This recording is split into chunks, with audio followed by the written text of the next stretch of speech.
Welcome to Fun Facts Daily, your source for just the good stuff. Monday through Friday, we're bringing fun facts and news you can use, all carefully curated to uplift and inform. So give yourself a break, relax, and learn something awesome in just a few minutes every day. Hi everyone, I'm Kyle Wood, and today we're going to be learning all about the Caves of Lascaux, France, home of some of the most famous prehistoric art in the world. But before we get into the facts, let's warm up our brains with a little challenge to see if you can tell fact from fiction. Consider this. The ancient masterpieces in the Caves of Lascaux have been hidden deep underground for over 17,000 years, but legend has it the discovery of this treasure trove of prehistoric art wasn't made by a group of archaeologists or treasure hunters. Would you believe it was actually found by just a group of kids and their dog while they were searching for a secret underground tunnel leading to a manor house in the area? What do you think? It sounds like the plot to an awesome 80s adventure movie, but could it be true that a bunch of teenagers stumbled upon the Caves of Lascaux by accident? We'll find out at the end of the episode.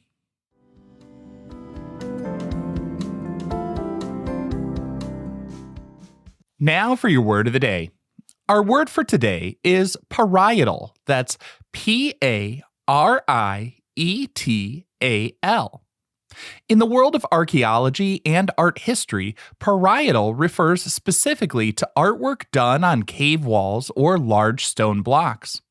While we often think of prehistoric art as a broad category, scholars use this term to distinguish between art that is fixed to a natural surface and mobility art, which refers to small, portable objects like carved figurines or decorated tools.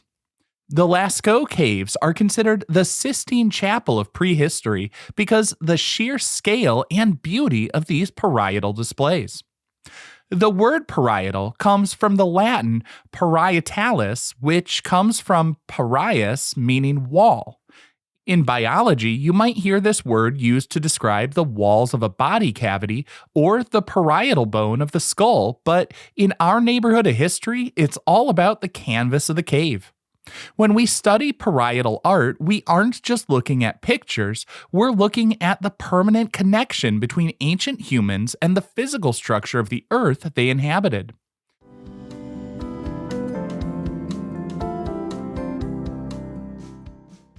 Time for your daily high five, our top 5 fun facts about the Caves of Lascaux.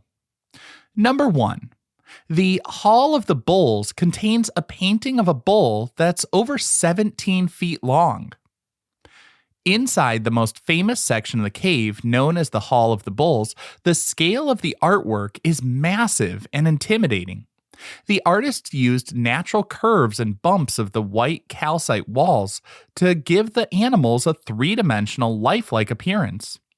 One specific bull, an ancient ancestor of modern cattle known as the aurochs, stretches nearly 17 feet in length, making it one of the largest animal figures ever discovered in cave art.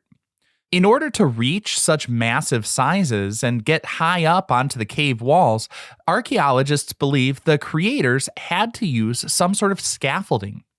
Archaeologists have found holes in the walls where wooden beams would have been inserted to support platforms for the artists. This level of planning shows that Lascaux wasn't just a place for quick doodles. It was a major construction project that required coordination, time, and deep dedication to the craft. Number 2. The prehistoric artists in Lascaux used sophisticated spray painting techniques. While we might imagine ancient humans just using their fingers or simple sticks to paint, the creators of Lascaux were actually quite tech-savvy for their time. To create soft gradients and fill in large areas of color, they developed a method of blowing pigment through hollowed-out bird bones or reeds. This acted much like a modern airbrush or spray paint can, allowing them to cover the uneven rock surfaces evenly with minerals like iron oxide and manganese. This is also the method they used to create hand stencils and beautifully soft edged silhouettes of horses and stags. They would mix ground up minerals with water, vegetable fat, or even their own saliva to create paint that's survived for millennia. The discovery of these pigments and the tools used to apply them proves that people of the Upper Paleolithic had a deep understanding of chemistry as applied through the arts. Number 3. There's a mysterious so-called unicorn depicted among the 600 animals in the Caves of Lascaux. One of the first figures visitors see when entering the cave is a strange, two-horned creature that doesn't match any known animal from the Ice Age. It has a heavy body like a rhinoceros, but a head with two long, straight horns protruding from the forehead, leading early discoverers to nickname it the unicorn. While scientists don't think it was the famous mythical creature, they are still debating whether it represents a stylized version of a real animal or perhaps a person wearing a ceremonial costume. This unicorn shows that prehistoric art wasn't just a sort of shopping list for what people wanted to hunt. It suggests that the cave had a spiritual or storytelling purpose that included creatures from myths or rituals. In fact, some theorize that the cave paintings could have been almost like a prehistoric form of animation, as the repetition of all these animal figures could appear to almost move in the flickering light of a fire they would have used to illuminate the space. Out of the hundreds of deer, horses, and bulls, this one mystery figure stands out as a reminder that we still have so much to learn about how ancient people thought and what they believed. Number 4.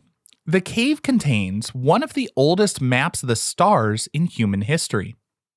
Some researchers believe that the dots and patterns found near the paintings of the bulls aren't just decorations, but rather astronomical charts. Specifically, a cluster of dots near the shoulder of a large bull closely resembles the Pleiades star cluster, also known as the Seven Sisters.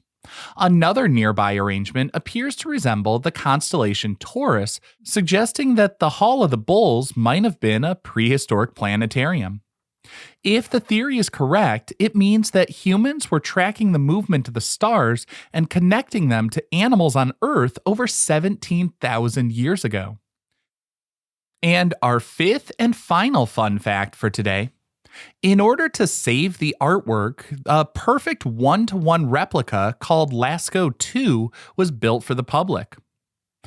After the cave was opened to the public in 1948, the breath of thousands of visitors caused mold and crystals to grow on the paintings, threatening to destroy them forever.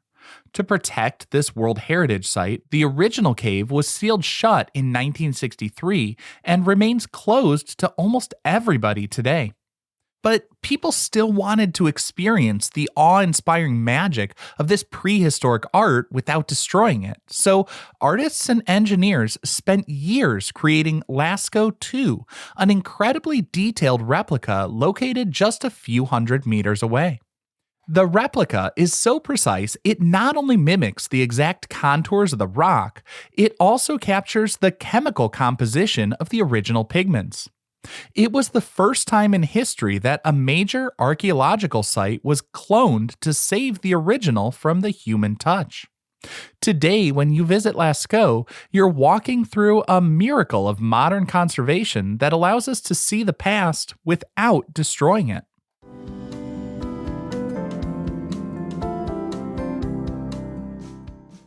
Now for some news you can use. Just as the experts had to seal the Caves of Lascaux to prevent mold and light damage, we need to be mini conservators for the treasures in our own homes. Whether it's a painting you bought from an art fair or gallery, a child's crayon masterpiece, or a vintage family photo, the number one enemy of all visual art is UV light. Sunlight acts like a slow-motion bleach, breaking down the chemical bonds in the pigments and paper fibers, a process called photodegradation.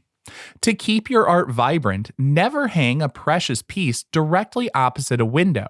Instead, choose an interior wall or use museum glass, a UV filtering glass for framing to block up to 99% of those harmful rays. While ultraviolet light is the biggest hazard, it's not the only one. When you're considering storage and cleaning, you gotta respect the chemistry. Many household items, like standard Scotch tape, acidic cardboard boxes, or even wooden frames, can off-gas acids that turn paper yellow and brittle over time. Always look for materials labeled acid-free or archival quality for your scrapbooks and storage bins. When cleaning the glass on a framed photo, never spray the cleaner directly onto the frame, as liquid can seep under the edges and get wicked into the paper, causing permanent staining or mold growth. Instead, spray a microfiber cloth lightly and then wipe the glass. And finally, don't assume your digital memories are any safer than the physical ones. We often face a problem called bit rot or digital decay, where the physical medium, like a CD-ROM, a USB drive, or an old hard drive, simply breaks down over a decade or two and it just becomes unreadable. Even the file formats themselves can become extinct, meaning you might have the data but no software left that can open it. Many experts recommend a strategy they call the 3-2-1 rule. Keep 3 copies of your important files on 2 different types of media, like a hard drive and cloud service, with 1 copy stored in a different physical location.